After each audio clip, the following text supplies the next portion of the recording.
Friends, welcome to my channel. Don't forget to like and subscribe. It's not difficult for you, but it's nice for me, and we're starting. My name is Milana. I am a short brown-haired woman. I am 49 years old, but I look younger. I'm also married, but since my husband and I have an open relationship, marriage doesn't stop me from having a lover and also getting into different stories. My work is not actually related to business trips. Training and trainings usually take place online, but for some reason the authorities decided to send one employee on a business trip to improve their skills. The head suggested that I go.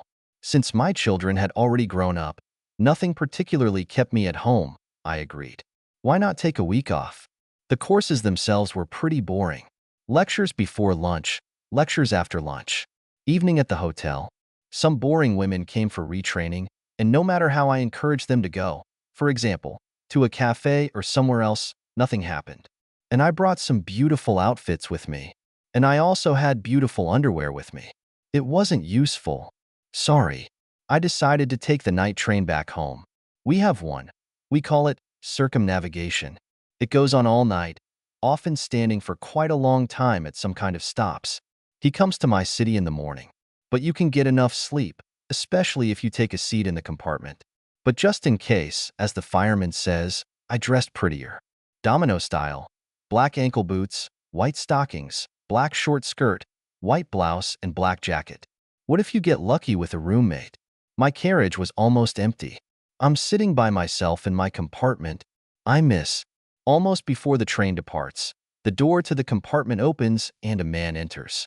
He's quite tall, between 30 and 40 years old. Pretty. He introduces himself immediately. Good evening, my name is Igor. Nice to meet you, Milana. An open, attractive face, a friendly smile. He asks, are you going to the city inn? I answer, yes, I'm going to the final station. Igor was very happy about this. He said that he was worried that he would go to the compartment alone, without company. The train started moving. The conductor came in and took our tickets. She asked if we would have tea/coffee. I asked for a glass of tea for myself. Igor also decided to keep me company and also ordered tea. And then he says, you know, Milan, I have a bottle of good cognac with me. My business partners gave it to me. But here such a case is excellent. It's a sin not to drink in a compartment with a beautiful woman. How do you see it? I think to myself, but why not? So I tell him that I can have a drink. Besides, I have a chocolate bar for a snack. But my head might hurt from the cognac, so I won't get too carried away. Here we are, having a cultural drink. He tells me about his business trip, and I tell him about mine. I'm just starting to notice that he's starting to look at my legs more often. Well, I think I'll add some more intrigue now. And quietly, when he's turned away for something, I undo the top couple of buttons on his blouse. My jacket was already unbuttoned a long time ago, and I didn't wear a bra. I see that now he's also trying to look into the neckline of her blouse. Well, to consolidate the effect, I also took off my jacket. Development of events 1. So slowly we sentenced the bottle. The remaining cognac was poured into glasses, and then Igor said, I suggest we drink an extreme toast at the Liebschaft. How would you feel about that? I tell him that I agree. He moved over to me. We linked arms and had a drink, and they stretched their lips to each other. It was a long kiss. In short, I liked it, and his hand explored my hips so possessively. He pulled away from me a little and said, Milana, I want you. I told him that I wanted him, too, but I was afraid, because there were still 2 seats available in the compartment, in case someone else came in at some stop. Igor says, so what? What if we're husband and wife, and that we can't make love? Okay, I tell him, give me 5 minutes, I'll get ready. He went out into the hallway, and I began to prepare feverishly. I made my bed. She took off her boots, skirt, and blouse. Then she took off her panties. I left only white stockings on. I wiped myself with wet wipes, just in case, and adjusted my makeup. Then she climbed onto the bench with her feet and wrapped herself in a sheet and waited. Igor entered the compartment, locked the door, and sat down opposite me. We sit and look at each other. Finally, he moved closer to me, took the edge of the sheet and began to pull it towards himself, gradually undressing me. And now I'm sitting in front of him, naked, with my legs pressed to my chest.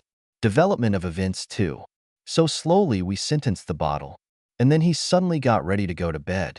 I think to myself, is it okay to provoke a young lady and go into the bushes? Well, I guess it's okay. It didn't work out, and it didn't work out.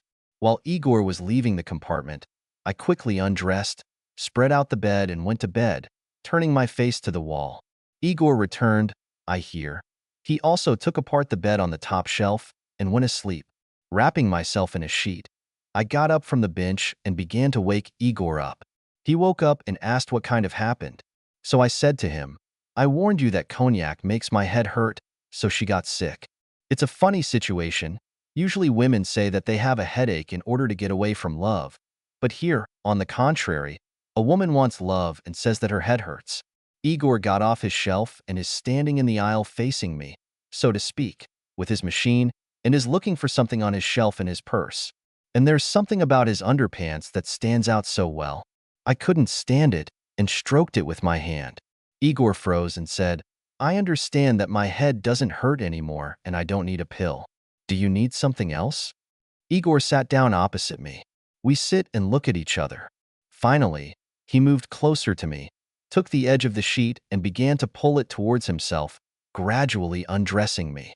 And now I'm sitting in front of him, naked, with my legs pressed to my chest. I tell him, I want to go to the bathroom, but I don't want to get dressed. He told me, so go. It's night outside, everyone's asleep. No one will see you. Aren't you afraid that I'll be stolen on the way? Then wrap yourself in a sheet and I'll walk you out. This was my unusual return from a business trip, but I still took Igor's phone. Maybe it will come in handy sometime.